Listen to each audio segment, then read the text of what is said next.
The best friend of all, das ist Jesus, jo. Wunderschöne Tag in unserem Mittag ist. Welkom to this Gottesdienst van deze morgens. We hadden verder morgen met deze Gottesdienst. Zijn al redelijk aangevierd worden aan de vergangene ding. Voor ons als een special wie schwer hier van dort hierheen hebben. En ook de Schwiegerschwester. Welkom hier. Falls ich das ich meine, die jemand ans Taub, das ist ein leicht Taub kommen. Wenn wir in ganz andere, können sein Environments sind, das wie lange sind ihr warst, in der großen Gebiet, ist nicht mehr dort. Also, das Gebiet, der man noch belüstet, aufgehockt, ja, kleiner. Und man singt sich hier Fan, und das fällt sich hier Fan, ist maglich. Und, keine Schaf, die sind so. Würde ich alle abstunden, wir haben den Chor singen, My God is so big. My God is so big, so strong and so mighty, there's nothing me God cannot do. My God is so big, so strong and so mighty, there's nothing my God cannot do. The rivers are His, the mountains are His, the stars are His handiwork too. My God is so big, so strong and so mighty, there's nothing my God cannot do. Goed, heb je een doel zaten. Met dit gedanke ook, dan leef ik erstens de history niet zo schwer. Weet je ons God groot is, machtig is, en met al dit wat we leren door history en ervaringen, dat God weet zich met zijn volk en met de mensen die hij gemaakt heeft, ähnlich zum am prijzen, am loven en voor am leven. En dat is de wil die we alle hebben. Wanneer waar we gaan, wem waar we hier geven, ja, am licht wonen oder in de duisternis. Viele mensen weten dat niet, oder onwetend leven in de duisternis. Anderen zijn eruit gekomen en leven am licht. Hoeveel anders het leven is voor zo'n tijd. So ik wil wel dankzij zijn, broer Johnny, voor de lessons brengen, zo klar zo duidelijk, inhaltsvol. En dat zum Staunen, dat we al zo dicht bij Schluss zijn van deze series. Ik heb verder zo'n even rapport. Vielleicht ik op, je komt op deze boodschap te brengen. Was het in toehangt met wat we hebben in de kerk. Aber was het ook in dem Gedanke von Christus seine Fußspuren hingerangehen. Die Footprints, was Jesus hinterlassen hat, die sind ähnlich gemerkt. Wir können, wenn wir die Bibel lesen und sehen, was er getan hat, wie er gegangen ist, dort hat er einen Stich ausgeklinkt, ja. Und wir sind, was es hingeran, nur die Footprints hingeran zu gehen, ja. Maar daar wil hij ons leiden wordt. En leiden wel. So, in deze ganze Gedanke von der Church History, du hast in Offenbarung, sind besonders 7 Kirchen abgenannt, wo du am Bild kommen.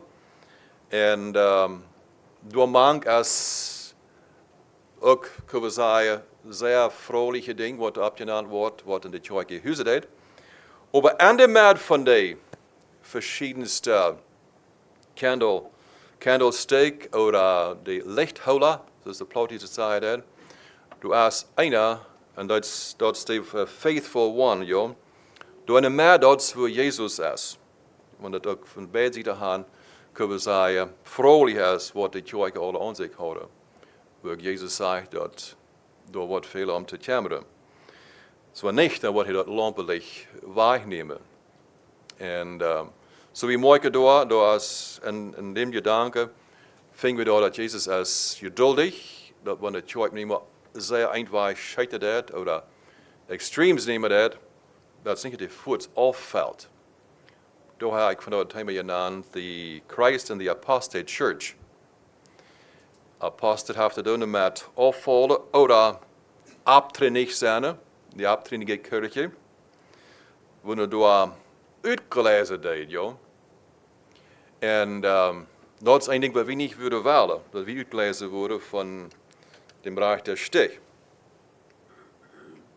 En dus Jezus is eigenlijk de aanvanger van de kerk. En wanneer er ook veel denominations zijn met verschillende nommers, waar ze zijn verneemd, naar mensennommers, en andere zijn andere nommers wat ze haar gevangen om de groep betekenen. En er veel van die haar alle een aanvanger, somebody wat die groep aangevangen heeft. En Jezus is om dat die mensen geholpen worden. God zijn plan is dat in iedereen zal kunnen zeilig worden. En daar mag er op zeer veel verschillende wo dat geleefd wordt en gepracticed wordt. In Epheser 4, vers 24 en 26, daar vangen we deze way aan. Manna, ziet jullie vroeger God, grootste God als Christus zijn gemeen God weer. En zichzelf vooraan aangeven deed. Dit is een spraak wat manna verstonden dan, ja. Die vroeger God zijn, die leven en die helpen. Jezus is de gemeente, zo goed. En wel de beste, dat in iedereen wordt kunnen gelukkig zijn. Niet bloos en wie dat zei, of ik een dood dat doen, zich aangeven deed. Voor de kerk. Dat hij haar helden kon, als hij met reine woorden, en dat woord wat hij broken deed, is eigenlijk, heeft de aanzicht dat het rein maken deed. Gewaschen, en dat hij in zijn ogen niet plagig oder verknutscht, aber heilig en rechtschaffen is. Dat is dat beeld wat Jezus heeft voor de gemeente. Dat is eigenlijk een hoog ziel wat hij zaten deed voor zijn navolger, die hem gewählt hebben. So Jezus is niet een dood om mediocrity, bloos een half 12 het leven. Hij wil een ganze commitment hebben van een iedereen einem. En de kerk history is het zeer bekend dat wanneer nieuwe mensen komen doen, die krijgen gelijk attention. En hier is een geschichte, een begevenheid wat ik gelezen wil. En dit is vielleicht een beter beeld, dus het manchmal ook veranderen wel, want wanneer mensen komen in de kerk, dan wordt zij uitgevangen waar ze zijn, van waar ze komen, wat ze willen. En over worden zo vriend en zo bekend dat die weer gelijk wanneer die weer blijven. En de kerk met een kunnen we zeggen, een verlangen, zoals je hoort hier in deze korte geschichte, wat ik gelezen wil, dus krijg je hier staat. De eerste vers, we could use you. En this man heeft dit een Beispiel gebruikt, als een Verstellung. Imagine a moderate-sized church of 170 members. It's Sunday morning, and an attractive young couple arrive and take their place in the congregation. All during the service, the other church people are eyeing the couple. And when the service is over, they pounce on these two new faces. What do? They ask of the young man. I'm the eighth grade teacher down at the school, and my wife has just taken a position as a music teacher. He answers. What follows is totally predictable. The church folks are all over the young couple, trying to make them feel extra welcome. Eventually, somebody gets down to what this is really all about. We sure hope you make this your church home, because we can really use you. Så det är out on potential. Det är livet det känner då hoppa dagen in a kerk. The church is supposed to be a body of believers that loves people instead of trying to use them. Too often, people in churches feel used and even misused instead of being cared for by God's people. Så dat is een instelling wat zo'n mensen hebben. Wanneer frisse mensen komen, die willen die zo goed we vielleicht willen we zijn nanwelen, joh. Dan was het om en dan laten de bijna serven. Dat, als je vielleicht bij ons zich de val is dat, maar manchmal viele Church members ik uitgenutzt, joh. En von dem wat zoveel verlangt. We hebben de oppassen, wie niet denkt waar die kerk operated, dat somebody zich kapot raken moet. En Jesus, die maakt deze kerk, hij heeft zijn ogen op de kerk door, en deze zenschrijvingen, besonders die wat in de Ephesus is. En allemaal is het niet een don't, zoals ik hier schon zei, een don't is hem niet een don't. De instelling wat half 12 is, oder ungefähr is, oder meest todeke wordt, hij wil gans. Dat hoort de gans hebben. En hij zegt dat deze kerk had een mangel, dat de leven weer weg. De leven weer verschwungen. De eerste leven toe, kunnen we zeggen, te helpen, raden. En dat kreeg attention. Door wieder, als das Gedanke bent van in Offenbarung 2, Kapitel 5, denk daran, wovon du gefallen bist. So der abtrünnige Kirche, ja. Der ist nicht abtrünnig, wenn er nicht, wie ich sage, in Stich eingeschlagen hat, was aufwärts geht. Ich meine, drauf geht. So, das ist wie gefallen. Und er kriegt diese Warnung. Denk an, von wo du gefallen bist. Tje armen, du warte, was du am Anfang deitst. Du. Hier komen de woordje bij deel, ja. There's something wat niet schaffen deed, wat uitgegeerd wird. En am Anfang door wird, aber das wird nicht mehr. Die houden dat weggeschmissen. Wanneer ich am Tieren war, wo ich kommen en dem Lampenhulle von dienen steht wegnehmen. Den Lampenhulle, ja. Dat Licht wat er so sein, ja, dat wird ganz weggehen. So dass wir heute, Jesus ist in der Mitte von diesen 7 Kerken und er heeft acht op wat hij zit in al die 7 kerken. En dat is de ene zegt hij dat du hast een issue met je leven. Wat we denken aan Apostate, een Apostate Church, dat zijn we die ähnlich, kunnen we zeggen, Christentum te zien geleidt hebben. Again, please versteht mir recht, dat is niet een plaatselijke aanwenden, oder een afvallen, voorkomen we niet. Dat is een langzaam het uitjeren en langzaam het uitspelen. En langzaam abtrünnig worden, ja. En wat mensen, wie ik zei, dat alle te zien geschmeten heeft. En we worden vanaf in aangaan en niet die Zenschreibungen, die verschillende kerken, wat die opgenomen hebben. Ik wil andere beelden gebruiken, some van deze points die we deel te brengen. Meest voets. En Christus is door in the midst of the faithful churches. Hij zit en dan waar we zijn, waar vernomen de kerk erover en hij checkt dus door de levens, dat hij zeker dat, die bloos aantrafen dat.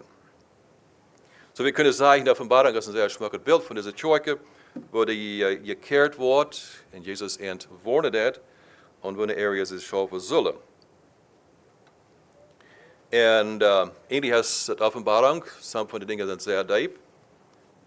De eerste aardige kapitel is eigenlijk een zeer schmackend beeld van wat het zijn kan. En om je gekeerd wordt, dat de kerk waar levendig wordt. En eigenlijk hebben we recht dat steeds blijft, wat het heen opkomt. En het zegt hier in het tweede kapitel, vers 12 en 13. Dan draai ik mij om te zien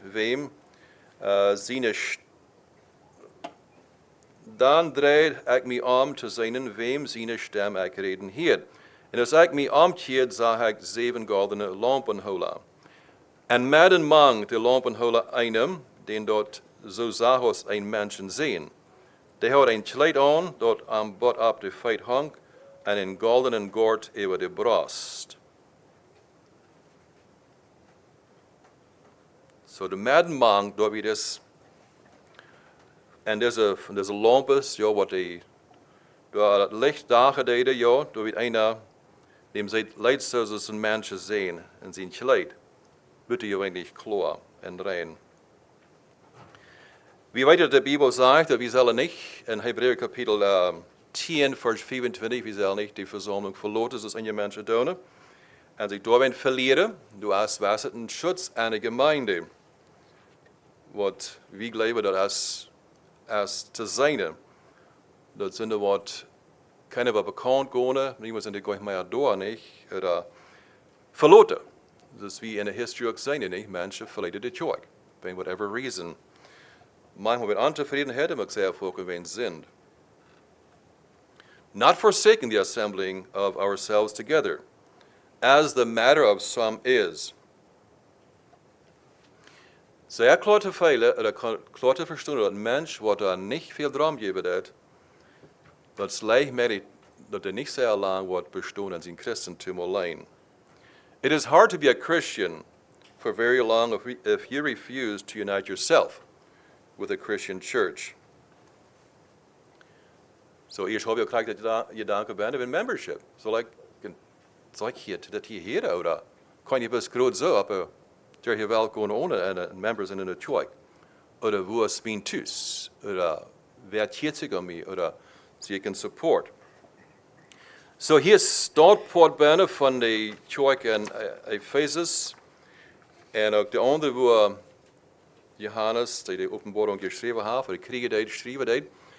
En vandaag en dag zijn de andere coverzijde benamingen, niet necessarily noemen, maar andere eigenschappen die we in klimaat willen. Wat is dat wat een mens, coverzijde, wat zijn dat voor kerken wat er in welke richting gaan doen? So, wanneer we dit dus betrachten, we willen alle aan de kerk zijn, we dat levendig is, geestelijk levendig, en ook ons in God zijn woord houden. Dat is te empfehlen dat mens zal de kerk zeker wordt, hoe Jezus de middelpunt is, niet een andere aanzeg, een ander ding wat hij is als Jezus en zijn leer. Du hast sowieso veel te lezen vandaag en daar, hoe een mens, wie ik zei, je valt me dit of je valt me aan. En daar is zo'n grote uitwaal vandaag en daar van hoe wil ik tussen en wanneer ik wil ik gaan.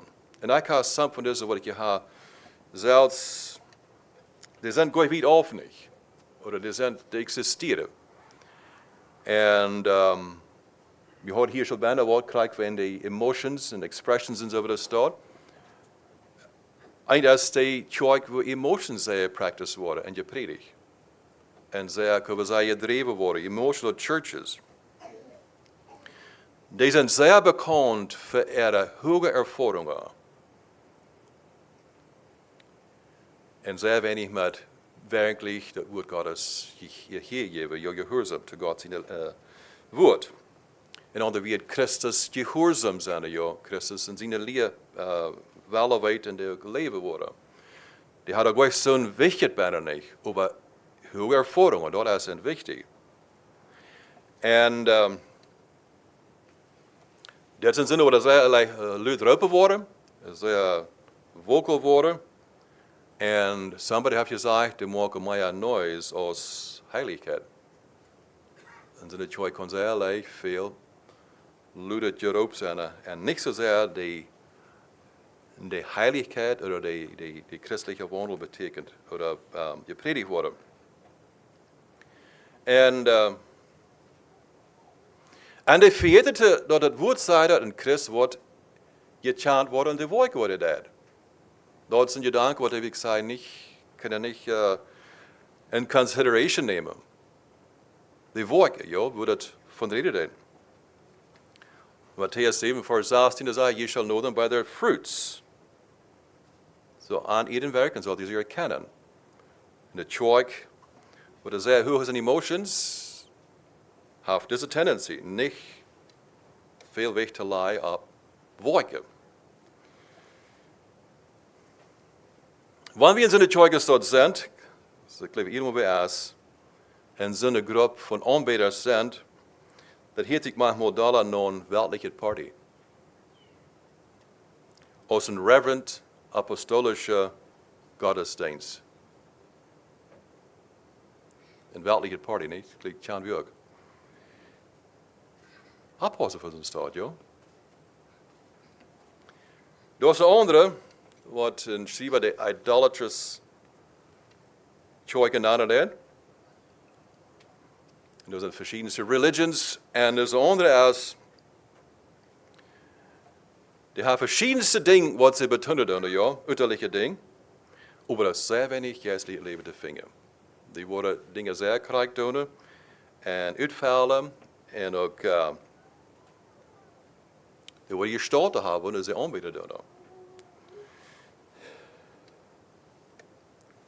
Deze geloven aan de heilige aanbidden. De heilige mama, de heilige apostel en de heilige papas of popes en zo de staat. Lang tegen gestorven, so wanneer je de katholische kerk komt, dan worden zeer veel figurines aan hem. En voor mij is eigenlijk wat ik zei, han en dan je bid. En deze groep die wordt Maria, de moeder Jezus, ten een goddess maken, ja, de gettin, kunnen we zeggen. En die neemt eigenlijk de stad weg, of vertreedt Jezus in de stad. Die zaten mij op dat de mama, Maria, als op Jezus. Während wie weit die Bibel sagt, du hast rein bloß ein Mediator, dat is Jezus zelf. Dat is niet de mama. Dus de mama wordt zeer hoog in ere gehouden, dat lijkt als een goud. Maar dat is niet de raad erin. Du hast maar Jezus wat hij helpen deed. Jezus, die Fürsprecher, die Middelhandler, kunnen we zeggen, de mediator tussen mens en God, dat is niet de mama Jezus. En dat je zeer leicht een similar stiet ontvangen, want je welke groepen worden van reden. En deze groep is, wie weer een vreemde woord noemen, of benaming, more loyal to their holy see. Wanneer je deze soort mensen studeert, dus geloven, die hebben dat besonders zoals de, de erkläring is, the holy see is the central government of the Catholic Church and the Vatican City State. So we reden hier van die wat de katholische zijn.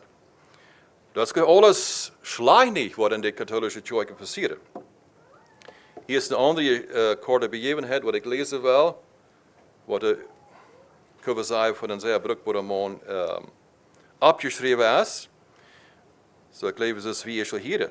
Du aast wat goede bent, ja. Maar als het in de kerk is, du is wel een pot van zijn. Dat is de vraag. Sometimes we are so critical of institutionalized religion that we fail to see the goodness inherent in many who are trying to make it work. As a young man in graduate school, I became intrigued with Pope John, the Pope who called Vatican II into session. What particularly pleased me about Pope John was his sense of humor. When asked by a reporter how many people worked in the Vatican, Pope John answered, about half of them. On another occasion, when he was being interviewed by the media, the Pope was asked what he would tell the church to do today if he knew that Christ's return was to occur tomorrow. He smiled and answered, look busy. Before he became Pope, he had served as a cardinal. He had been particularly effective in negotiating with the communist leaders of Italy, who at that time dominated the political scene. On one occasion, as he walked out of a particularly intense negotiating session, he had his arm around the leader of the Communist Party and was overheard to say, you see, I told you, the only thing that separates us is our convictions. What an incredible statement. Here was a leader of the church making it clear that love unifies even those whose ideological differences should make them enemies. Vandaar wat zeer veel doen met negotiations. En dat is het manchmal krijgt in de man als dat wat ze gebruiken zijn de deals als dat morgen. Hoe lang hebben ze dat verzocht vrede te maken met Hamas en de groep, ja. So dat zijn negotiators wat er gebruikt worden om twee zeer sterke, oneindige groepen top te brengen, ja. En dat God gebruikt zijn de mensen staat. Voor zijn de werk, of zijn de projects staat hanteren. Dan is er de churches that tend toward worldliness. They can say evangelisch zijn, can be very evangelical, but they don't give importance to obedience to God. Is dat niet zo wichtig, wo die Kleider soll sein, oder die Hauptbedeckung, oder vielleicht andere Dinge, wo die Church practice das Footwashen. Verschiedene Dinge, die abnehmen, ja. Tendency toward worldliness. Mij is irgendwas jetzt, solange es was glauben ist. Can be very evangelical. They believe in salvation by faith, and then they forget that the one who is saved will want to give himself to his new master in order to obey him in all areas of life. Nicht bloß in welche areas som middag jankad, gehorsam zijn over an alle areas proven. They believe in spiritual liberty, but then they use the liberty to do what they please, not what Christ wants them to do. Alles is frihet, joh, en lever erin bij. Heet ik aantrekken, nee, in de tjoike staan. Dan hebben we daar de legalistic tjoik. Alles is stelle bütterlich. Bütterlich is gezegd, zo en zo lang te hoor, en rijk, en dit en dat en jan. Zeer klar op wijken dan, ja. En de nächste zei dat innerlijke leven. Dat deze radung komt eigenlijk door het geloven. And that works come as a result of a thankful and sincere heart. We zijn froh en dankbaar voor zoals God ons geholpen heeft. There's a legalistische tjoik. Zeer legal is. Zo en zo en zo. Niet anders. Veel rules. They believe that the exterior is the most important thing and neglect their heart. Wanneer van buiten alle fijn smak laat, innerlijk, hebben ze dat niet zo klaar. Hoe dat hart besteld is, wat de vier danken zijn, de wolken, of whatever, niet? Sie, pas op voor zijn staan. Zijn er een andere tjoik, wat je hebt genannt hebben? One van deze wil je wel een grote encourage te zijn, of jezelf. Wat about een biblische tjoik? Wat probeert de Bijbel te leven en te leren? Eigenlijk dat is de tjoik wat we alle willen zijn, ja. De biblische tjoik, wat God zijn woord hooggeven dat en dat uitleven dat wat we verstaan doen. De biblical church, ja. God zijn woord heeft de antwoord, God zijn woord is de, van waar we de rechtsneuren nemen en ons een holen doen. The church that you and I should be a biblical church. A church that finds her all in Jesus. Rein alles vinden we in Jesus and his word. The members of a biblical church receive salvation with such thankfulness. Ze zijn zo vroom en zo dankbaar that they give themselves completely. Die geven zich rein aan voor Jesus. To the master and obey him out of love. Out of love, uit hem gehoorzaam des Jezus te prijzen. En hem te eren en te leven, zo goed als we kunnen, ja. Dat is de biblisch gezonde tjoik. The biblical church. These children of the highest serve God with fear and reverence. Met respect. Niet, ik zei, disrespectful to God zijn woord. En ook de niet-testamentelijke teachings. Because they know that he is holy and requires holiness of his children. Ihr sollt heilig sein und ich bin heilig, ja? Das ist nicht negotiable, das ist gesagt. Therefore, the members of a biblical church live holy lives. It is not that they are perfect, but nothing less than perfection is their goal. Dat is een verlangen, heilige en heilige, te wonen hier op aarde. En dan een ander zeer wertvolle ding is, en zo'n tjoik wat de Bibelisch te zijn is, werkelijk Bibelisch, ja, niet bloos pot van de Bibel. The members of such a church get along well with one another and love each other at all times. Such a church is so inviting and appealing. Hoe deze life leven dat en hoe ze dat te mooi is. Does that need grudges?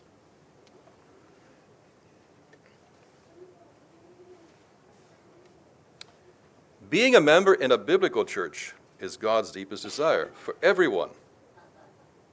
Voor alles, ik zei, de antwoord heeft de Bijbel, joh.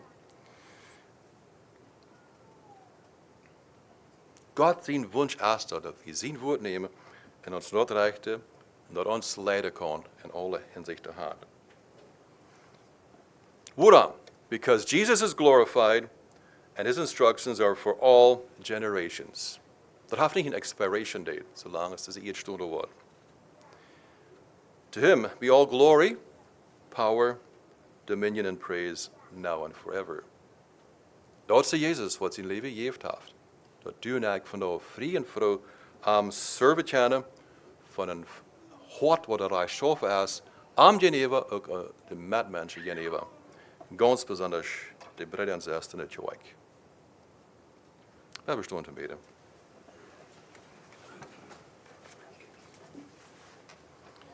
Gerechter Gott und vor dem Himmel, wir danken dir für dein ewiges Wort, oder geredetes Wort und nicht unser laas Wort. Wir danken dir, du mit bei uns bist und helfen das. Wir brauchen dir das Verständnis, wir brauchen Überlicht, wir brauchen Anleitung. Wir danken dir für den Heiligen Geist, was dir Gottes Worte, die uns leiden, führen kann und soll, in alle Wahrheit. Und help uns, die Wahrheit hingeran zu sein und die nur zu streben. Nicht bloß um das zu weten, aber um das zu leben. Musst Herr uns door een gnädig zijn en ook wieder Anleitung geben, wie können mehr so sein, als dein Wunsch und dein Wille wird sein für uns. Dat wir können effektiv sein, und Licht sein, Romans, mank uns und wenn wir kommen.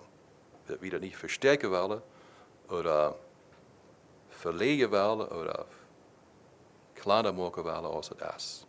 Wir leben die und freuen uns, dass du uns gut bist, und dass du in der Tag zurückkommen wirst. Amen.